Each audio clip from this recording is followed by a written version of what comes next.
My son was diagnosed with something far worse than cancer. I don't know what to do. Mommy, my privates hurt. Was there any way for me to know how frightening those 4 words were at the time? Like any mother would do, I got on my knees. Let me see. My 5-year-old son pulled down his pants and showed me. As I looked, a shock of fear went through me. His testicles were red and swollen. I tried not to panic and thought about what it could be. The night before, during bath time, his privates looked normal. Nothing other than the worst-case scenario came to mind. Trying my best to not scare my son, quietly, I told him to pull up his pants and put on his shoes. We arrived at the doctor's office 20 minutes later. After the examination, the doctor sent my son into the waiting room and called me in to have a private conversation. Is it bad? I asked. The doctor gave me a look that I had scarcely ever seen. As if what I just asked was the biggest understatement of all time. Is it cancer? Please sit down, he said. I haven't seen anything like this during my time as a doctor, that's for sure. I've already had a colleague of mine on the phone. We're gonna need an ultrasound. Tears welled up in my eyes. Tell me he's going to be okay. I can't say for sure, but I can tell you that if it is some type of cancer, testicular is the easiest to treat. He paused. You said he's 5 years old? I nodded and said, I don't understand. He hasn't reached puberty yet, so this can't be normal for a boy his age. Before we jumped to any conclusions, the doctor said, we need to see the ultrasound. Before paying for the visit, the doctor handed me a note with the date and location of the hospital where the ultrasound would be done. He also advised that I set an ice pack over my son's groin every 2 hours in case the irritation got worse. First thing the next morning, I drove to the address on the note and met with a man named Dr. Jasper Harris. Hello, he said to me, and then he looked down at my son. He kneeled to his level. Hello. What's your name? My son answered. The small talk was making me nervous. All I wanted was to get the procedure done and over with. The faster this would get done, the faster my baby would get back to normal. Dr. Harris led us both into a room and gave my son a hospital gown. I sat in the waiting room with a book while my son was scanned. Though I was looking at the pages, I wasn't reading. My mind was elsewhere, on my son. Later, Dr. Harris came into the waiting room with a dour look on his face. Come with me, he said. He brought me into a room full of medical computers. Please take a seat. He pulled up a chair next to a large screen.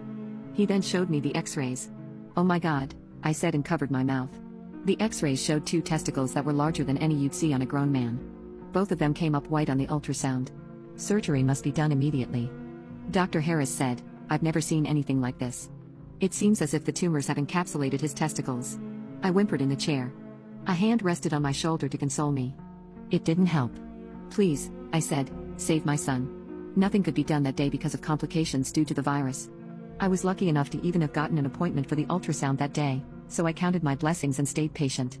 At this point, my son was almost completely in the dark about the whole thing, or so I thought.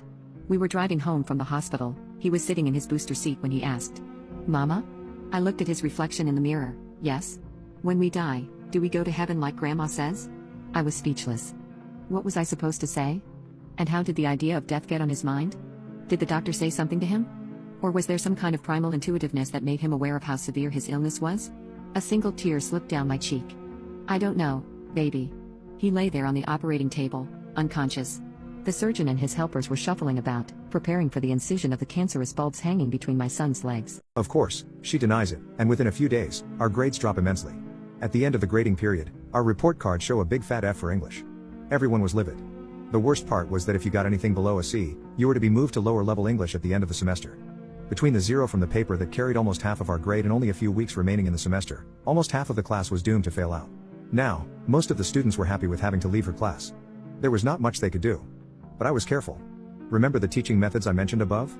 Well, Mrs. Smith thought that because we were in a classroom that had no cameras, her behavior wasn't being recorded.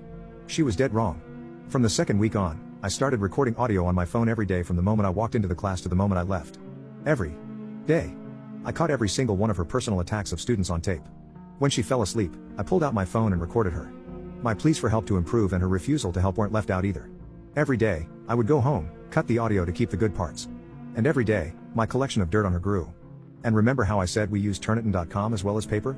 I had coordinated with all of the other students who were going to fail to screenshot all of their Turnitin receipts and send them to me as proof that they turned in their work. When she decided to fail me for her mistake, she unleashed hell on herself. I went straight to the administration and scheduled a parent-teacher admin conference. A week later, my parents, the principal, the school counselor, the head of the English department, and Mrs. Smith were all present. I started with how she had lost half of the class's work and most of us failed because of it. She denied it and again accused us of turning in our work late as well as cheating and a bunch of other BS and lies. I remained calm and just pulled out a folder that contained all of the screenshots from my backpack and handed it to the principal. He then passed it to the head of the English department, who then asked Mrs. Smith to explain it. She instantly turned red in the face and started stuttering. Before she could get any words out, I said, "That's not all. Listen to this." I pulled out my phone and started playing back the season highlights from the semester. All the while, I'm staring dead into Mrs. Smith's eyes while trying to hold back a grin. The suspense in the room would have killed Jason Statham. After the audio finished, the principal looked at me and said, "I think we've seen enough," and asked me to leave. I sat outside of the conference room savoring the muffled yelling through the walls. I'm pretty sure I heard my dad utter the words "filthy piece of crap," but I don't want to point fingers. The parent-teacher conference was on a Friday. I walked into class the following Monday to see an empty desk and a substitute teacher we all recognized and loved. Overall, I'd rate the experience a 10/10, would document everything again.